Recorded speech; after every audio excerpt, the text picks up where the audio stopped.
इतना ही कहूंगा विपक्ष को, ये जो महाराष्ट्र की जनता ने क्लियर मैंडेट दिया है उसका स्वागत करना चाहिए।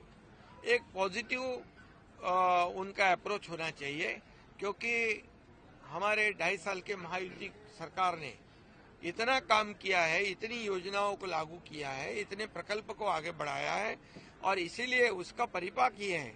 ये मैंने पहले ही कहा था, मैं, देवेंद्र जी, अजीत दादा, हम हर सभा में यही कहते थे कि हमने जो 2.5 साल में इतना ऐतिहासिक काम किया है कि इसकी स्वर्ण अक्षरों में उसका लिखा जाएगा, सुनहरे अक्षरों में।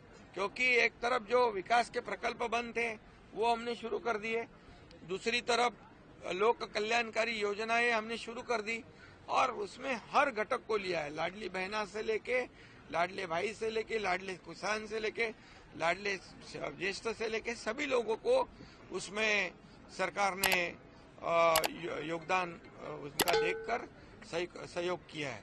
और इसीलिए मैं ये इतना ही कहूंगा कि उनका जो अभी झारखंड में चुनाव हुआ, प्रियंका गांधी जी का चुनाव हुआ, कई लोगों का चुनाव हुआ, ये इधर का नांदेड़ बाई इलेक्शन का चुनाव हो गया, उसमें भी कांग्रेस की जीत हुई है। तो ये सब जब उनकी जीत होती है तो ये ईवीएम अच्छी है, उनकी जीत होती है, उनके बाजू से निकाल होता है तो इलेक्शन कमीशन के निर्णय अच्छे होते हैं, उनके बाजू से अगर फैसला होता है तो सुप्रीम कोर्ट अच्छा होता है। अगर सही फैसला सुनाने के बाद तुरंत वो एजेंसी, वो यंत्रणा गलत हो जाती है, गलत उसको साबित किया जाता है। ये पिछले कई सालों से शुरू है, इसको भी बंद करना चाहिए रोना धोना। ये जो आज मैं कहूंगा कि लोकसभा में हमें महायुति के 2,48,12,000 वोट मिले और 43.55% वोट मिले, और महाविकास आघाड़ी को 50 लाख मिले, 43.71 मीन्स पॉइंट का फर्क है, कुछ पॉइंट का फर्क है। लेकिन हमें जगह मिली 17 और उनको मिली 31, तब हम क्या कहेंगे? तभी ईवीएम का घोटाला नहीं कहा उन्होंने। अभी हमारे को 77,000 मिले लोकसभा में शिवसेना को, और एनसीपी को 58 लाख मिले सिर्फ, लेकिन उनके 8 सीट आ गए, हमारी 7 सीटें आई। तभी क्या ईवीएम का घोटाला हो? कभी बोले नहीं कुछ। इसका मतलब क्या है?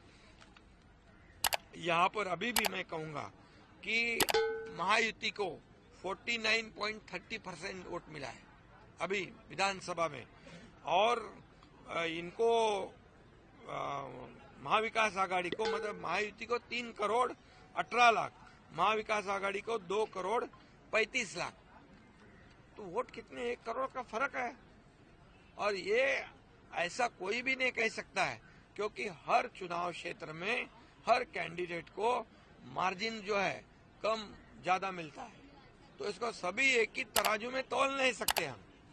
इसलिए मैं यही कहूंगा कि अभी उन्होंने ये ईवीएम वाला जो मामला है, अभी बोले शिवसेना को इतने कम सीटें मिली 16 और हमें मिली 57। तो शिवसेना कांग्रेस ने तो 100 के ऊपर लड़ी थी, हम तो 80 लड़े थे। तो ये भी बात है। तो इसका विश्लेषण करते समय लोगों ने सही विश्लेषण करना चाहिए, क्योंकि ये सिर्फ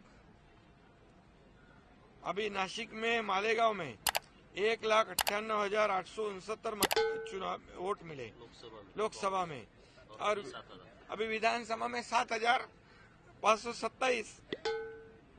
उधर बीजेपी का कैंडिडेट नहीं। फिर ये क्या, किसने हैक कर दी मशीन? ये सब चुनाव हारने के बाद ये ऐसे बात करना उचित नहीं है।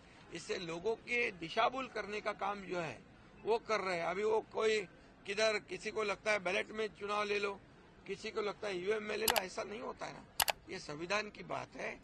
ये सभी जो काम निर्णय है वो नियम के अनुसार होते हैं।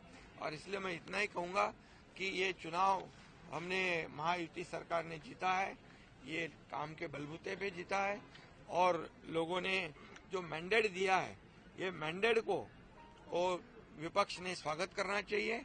और साथ देना चाहिए इस राज्य के विकास के लिए। अभी उन्होंने कल शपथ नहीं ली थी, बोले ईवीएम का घोटाला है, तो अभी आज शपथ ले ली, तो क्या ईवीएम का घोटाला के आक्षेप खत्म हो गया?